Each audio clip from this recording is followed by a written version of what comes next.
Okay, so Stuart's agreed to help me today to just demonstrate the massage strokes, the techniques that we're learning through that manual. And we're going to begin. You'll be on the floor probably, you may be in bed, but that makes things a little difficult. It's too soft a surface, so probably the floor.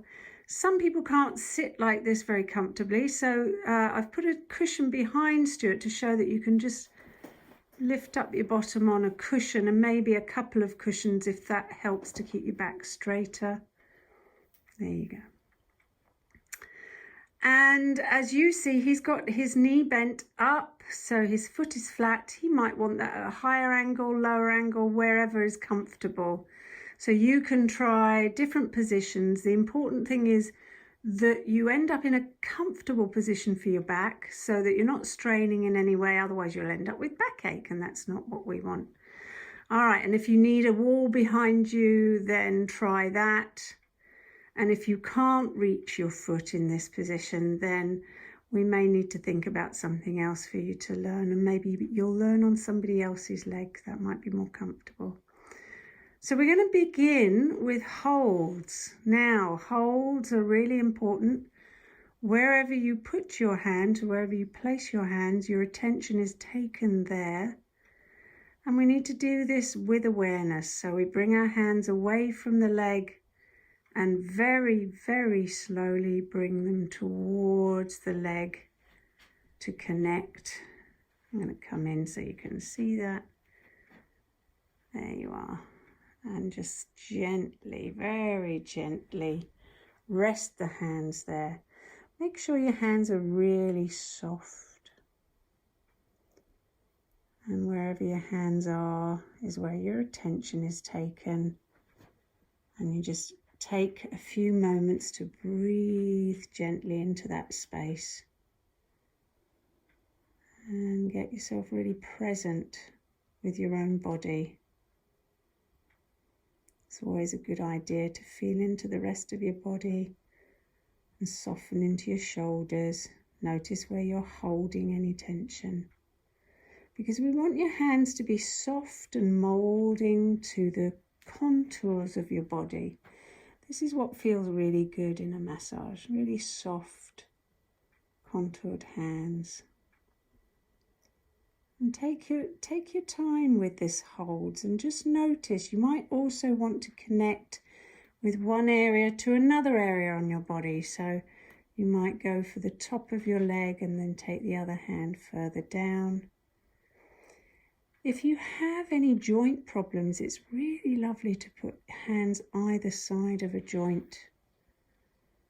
And very soon you'll begin to feel the warmth of your hands around your joint. It's very comforting. It's really pleasant.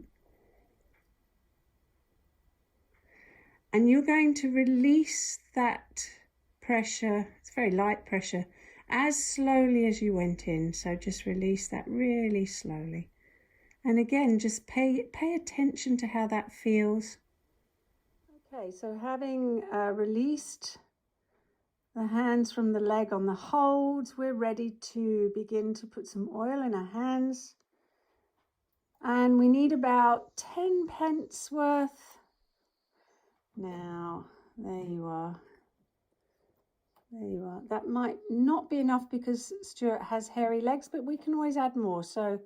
And that would be useful to show you too. So put the oil in one hand and mix it in the other rather than straight onto your leg. And what Stuart's going to do is he's going to make contact with the top of his thigh there.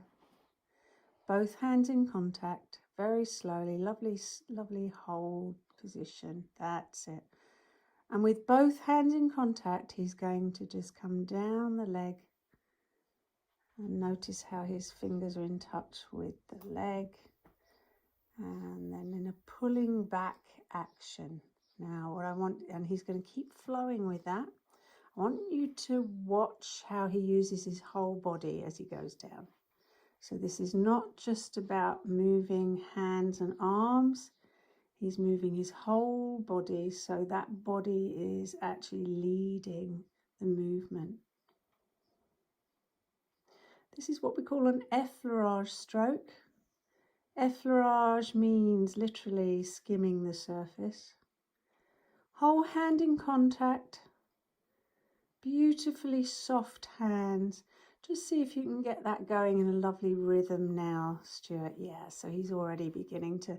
So if you feel creative here with your own leg, just go where it feels good. Remember, you're spreading the oil,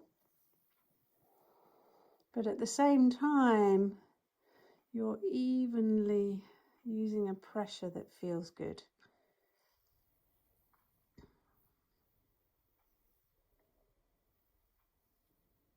Stuart's just going to keep going with that effleurage, and he hasn't quite got enough oil around the back of his leg there. So how does he manage that? Well, he can make more effort to go round there. That's it, using both hands and really covering that area, but he still feels there's not quite enough. So rather than suddenly taking your hands off, you keep going with that stroke, and when you come back up, you just come off nice and slowly. That's it.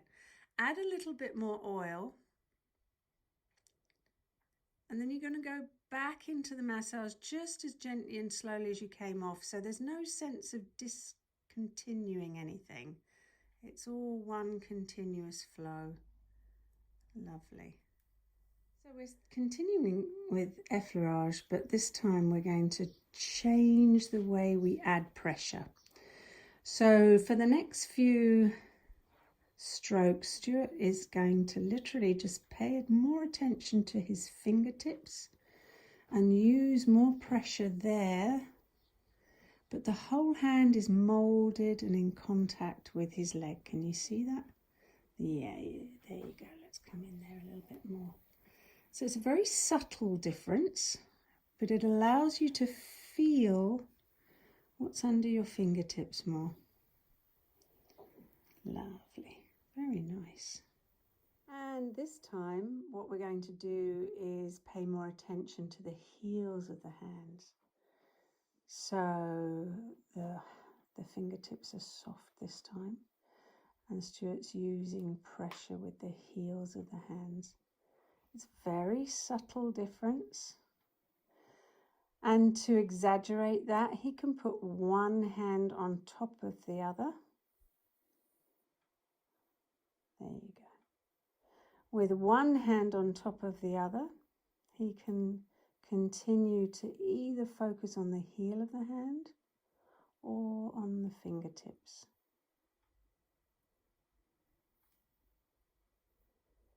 Making sure everything, all areas of his leg are covered. Okay, so we've had this is the effleurage stroke again. We've done one hand on top of the other, reinforced effleurage. So as you can see and feel, when you begin to put one hand on top of the other and you begin to focus on the fingertips, you can get a lot of depth in there. There you go, you can see that up the calf, lovely. And we can go really, really lightly. So on this time, when he comes back up, we're going to do some stroking back. That's very light, palm of hand, whole hand in contact, stroking. We tend to use stroking towards the heart. It feels better. Doesn't actually feel so good on the other way, but we can stroke down. Towards the end of a treatment, I would stroke down usually.